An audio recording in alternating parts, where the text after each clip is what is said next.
এটা political breaking চাৰিগৰাকী নহয় ততোধিক বিৰোধী বিধায়কে যোগাযোগ কৰিছে অগপৰ সৈতে কেইবাগৰাকীও বিধায়কৰে অগপ নেতৃত্বৰ আলোচনা চলিছে অতুল বৰাৰ মন্তব্যৰ পাছত এই মন্তব্য প্ৰকাশ কৰিছে মন্ত্ৰী কেশৱ মহন্তই এডিএফৰ 4 বিধায়কৰ অগপ গমন সন্দৰ্ভত প্ৰতিক্ৰিয়া ব্যক্ত কৰিছে মন্ত্ৰীগৰাকীয়ে এতিয়া সকলো কথা নকও আলোচনা চলি আছে পিছত সকলো গম পাব অগপত যোগদান কৰিব বুলি চৰ্চা চলিছে সুজামুদ্দিন লস্কৰৰ নিজামুদ্দিন চৌধুৰী আৰু জাকিৰ হুছেইন লস্কৰৰ অগপৰে যোগাযোগ অগপৰে যোৱাৰ মন শুনাই সমষ্টি এআইডি বিধায়ক কৰিমুদ্দিন বৰভূঞাৰ অগপত যোগদান কৰাৰ গুৰাগঠা কংগ্ৰেছী বিধায়ক আব্দুৰ ৰছিদ মণ্ডলৰ কংগ্ৰেছৰ আৰু একাধিক বিধায়কেও নিৰন্তৰ যোগাযোগ অব্যাহত ৰাখিছে অগপ নেতৃত্বৰ সৈতে কেৱল 4গৰাকী বিধায়ক নহয় ততোধিক বুলি উল্লেখ কৰিছে মন্ত্ৰী কেশৱ মহন্তই নামসমূহ উল্লেখ কৰা নাই সময়ত সকলোৱে গম পাব এই কথা উল্লেখ কৰিছে মন্ত্ৰীগৰাকীয়ে আৰু সবিশেষ তথ্যৰ বাবে এই মুহূৰ্তত ফোনযোগে সংযুক্ত হৈছে আমাৰ জ্যেষ্ঠ সাংবাদিক ৰাজু বৰুৱাৰ সৈতে ৰাজু শেহতীয়া তথ্যখিনি আপোনাৰ পৰা জানিব বিচাৰিছোঁ যিহেতু ইতিমধ্যে অগপ সভাপতি তথা মন্ত্ৰী অতুল বৰাই স্পষ্টকৈ উল্লেখ কৰিছিল যে 4গৰাকীয়ে এআইডিএফৰ যোগাযোগ কৰিছে অগপৰ সৈতে আলোচনাত মিলিত হৈছে কিন্তু এতিয়া মন্ত্ৰী কেশৱ মহন্তই যি তথ্য প্ৰদান কৰিছে যে 4গৰাকী নহয় ততোধিক লোক ইতিমধ্যে কংগ্ৰেছ বিধায়ক বা এআইডিএফৰ বিধায়কে তেওঁলোকে আলোচনাত মিলিত হৈছে বা যোগাযোগত আছে এনে ধৰণৰ ভাষ্য প্ৰদান কৰিছে ৰাজু আপোনাৰ কাষলৈ যাম তাৰ পূৰ্বে মন্ত্ৰী কেশৱ মহন্তই কি কৈছিল সেয়া উল্লেখ এই মুহূৰ্তত শুনাই ল'ব বিচাৰিছোঁ 4জন বুলি নকওঁ কেইবাজনৰ লগতো আমাৰ কথা বতৰা হৈছে আমি একেদিন বিধানসভাত তেখেতসকলক লগ পাই আছিলোঁ আলোচনা বিলোচনা হৈছে নাই এইটোতো মই আগতে কেনেকৈ ক'ম আলোচনা হোৱালৈকে ক'ব পাৰোঁ পিছৰটো আৰু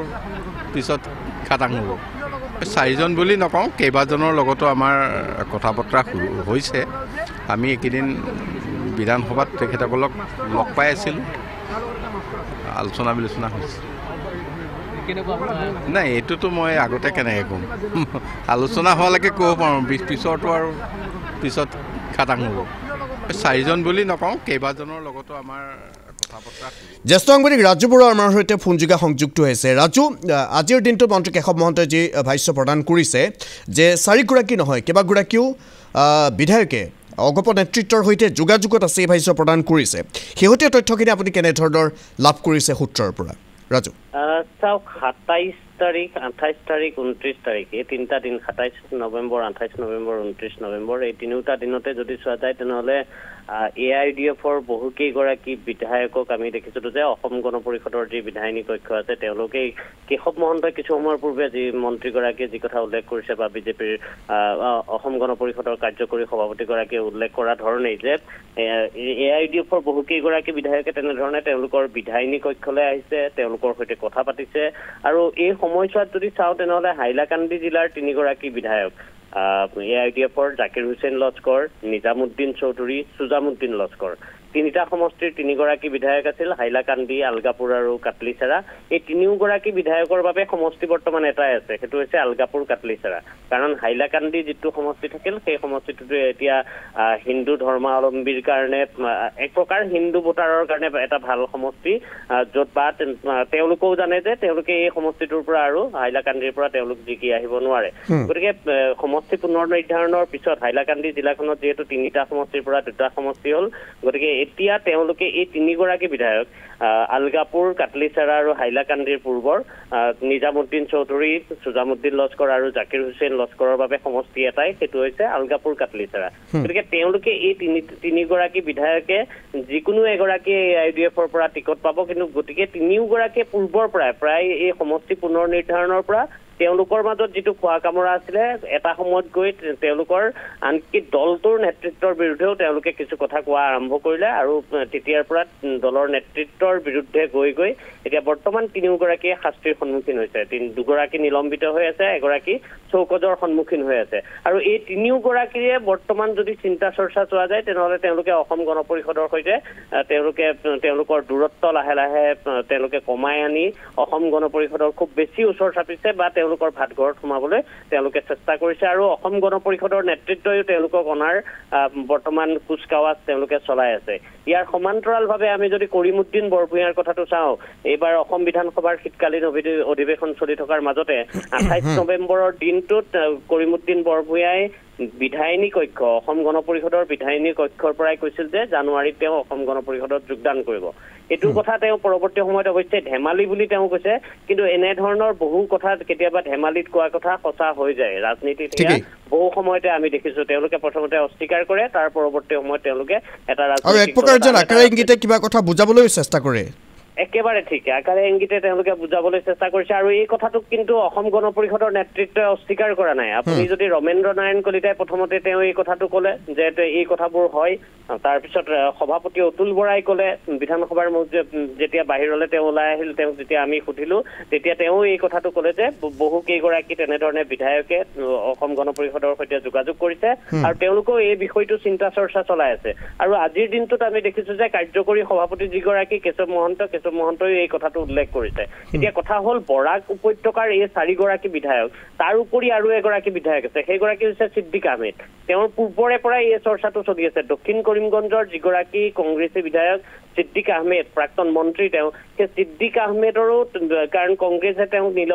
নিলম্বন কৰি থৈছে আৰু ছিদ্দিক আহমেদেও এক প্ৰকাৰ তেওঁ যোগদান কৰাটো নিশ্চিত হৈ আছে যে তেওঁ অসম গণ পৰিষদত যোগদান কৰিব আৰু অসম গণ পৰিষদৰ পৰাই তেওঁ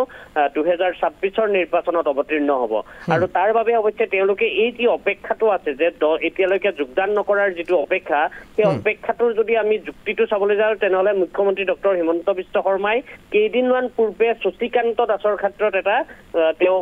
কৈ থৈছে যে ৰাজ্যসভাৰ যি নিৰ্বাচন, আমি জানো যে ৰাজ্যসভাৰ 3খনকৈ আসনক লৈ নিৰ্বাচন অনুষ্ঠিত হ'ব, কাৰণ এপ্ৰিলৰ 9 অহা বছৰৰ 2026 এপ্ৰিলৰ 9 তাৰিখে 3 গৰাকী ৰাজ্যসভাৰ সাংসদৰ যি তেওঁলোকৰ আসন কেইখন আছে, সেই 3খন আসনেই খালী হ'ব। তাৰ ভিতৰত ভুৱনেশ্বৰ কলিতাৰ আসনখন খালী হ'ব, ৰামেশ্বৰ তেলীৰ আসনখন খালী হ'ব আৰু অজিত কুমাৰ ভূঞাৰ আসনখন খালী হ'ব। গতিকে এই 3খন আসনত যেতিয়া ৰাজ্যসভাৰ নিৰ্বাচন হ'ব, তাৰ পিছতে অৰ্থাৎ সেই নিৰ্বাচনটো হয়তো ফেব্ৰুৱাৰী মানত নিৰ্বাচন অনুষ্ঠিত হ'ব আৰু তেতিয়ালৈকে এওঁলোকক কিন্তু তেওঁলোক পূৰ্বতে যিটো ৰাজনৈতিক দলত আছে, ছিদ্দিক আহমেদ কংগ্ৰেছত যিহেতু আছে, নিলম্বিত হৈ থাকিলেও তাৰ পৰাই তেওঁ ভোটদান যাতে কৰিব পাৰে তাৰ সুবিধাটো ৰাখিব। শশীকান্ত দাসৰ কথাটো তেনেধৰণে চলি আছে যে অসম গণ পৰিষদত শশীকান্ত দাসকো যোগদান কৰাই শশীকান্ত দাসক ৰহাৰ পৰা টিকট দিয়াৰ তেনেধৰণৰ এটা কুচকাৱাজো অসম গণ পৰিষদে বা বিজেপিৰ ফালৰ পৰাও ক'ৰবাত নহয় ক'ৰবাত চলাই থকা হৈছে। যদি বিজেপিত তাত গ্ৰহণ শশীকান্ত দাসক নকৰে তেনেহ'লে অসম গণ পৰিষদৰ টিকট দিব। কিন্তু এতিয়া কথাটো হৈছে, মই উভতি আহিব বিচাৰিছো আন এটা কথাৰে, মই এই কথাটো পাতিমেই যে শশীকান্ত দাস বা ছিদ্দিক আহমেদৰ প্ৰসংগ বা ৰচিদ মণ্ডলৰ কথাটো। এতিয়া পশ্চিম গোৱালপাৰাৰ যিগৰাকী বিধায়ক, কংগ্ৰেছী বিধায়ক ৰচিদ মণ্ডলৰ কথাটো তেনেধৰণে চলি আছে। আব্দুৰ ৰচিদ মণ্ডল যিগৰাকী এগৰাকী পুৰণি কংগ্ৰেছী নেতা, কিন্তু তেওঁৰ পশ্চিম গোৱালপাৰা যিটো সমষ্টি, সেই পশ্চিম গোৱালপাৰা সমষ্টিটো এইবাৰ সমষ্টি পুনৰ নিৰ্ধাৰণত STৰ বাবে সংৰক্ষিত হৈছে। গতিকে স্বাভাৱিকতে তেওঁ তাত নিৰ্বাচন খেলিব নোৱাৰে। তেওঁৰ নিৰ্বাচন খেলিব লগা সমষ্টিটো কাষতে থকা পূব গোৱালপাৰা। গতিকে পূব গোৱালপাৰাত কংগ্ৰেছৰ আন এগৰাকী বিধায়ক তাত আছেই, গতিকে তাত আবুল কালাম ৰচিদ আলম আছে। গতিকে সেই সমষ্টিটোত কংগ্ৰেছে আবুল কালাম ৰচিদ আলমক তাত টিকট দিয়াটো এক প্ৰকাৰ নিশ্চিত। গতিকে ৰচিদ মণ্ডল ক'লে যাব। ৰচিদ মণ্ডলে তাৰ বাবে এতিয়া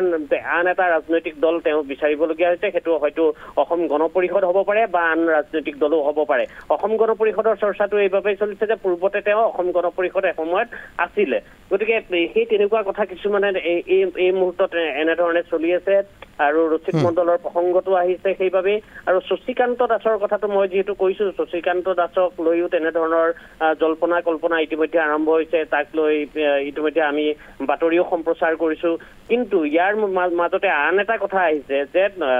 অসম গণ পৰিষদে দিগদৰ্শন বৈঠক এখন কৰিছিলে। আপোনাৰ নিশ্চয় মনত আছে যে যোৰাবাটৰ এখন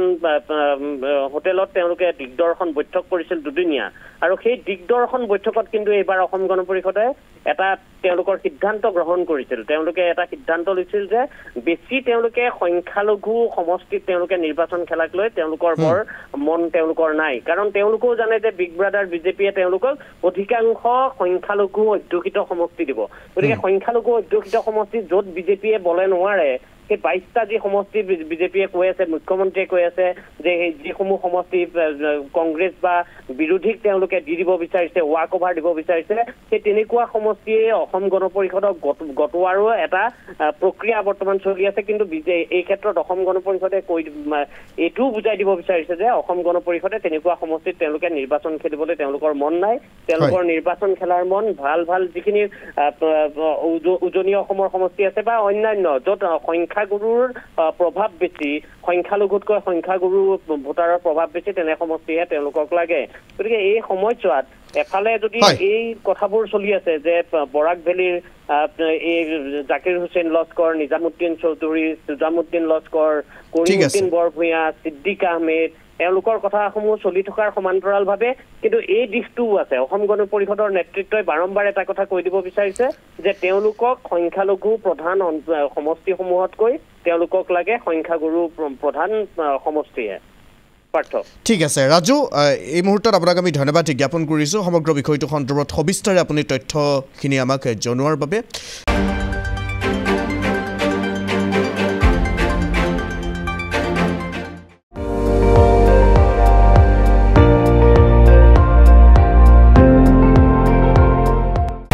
আপুনি চাই আছে ND24,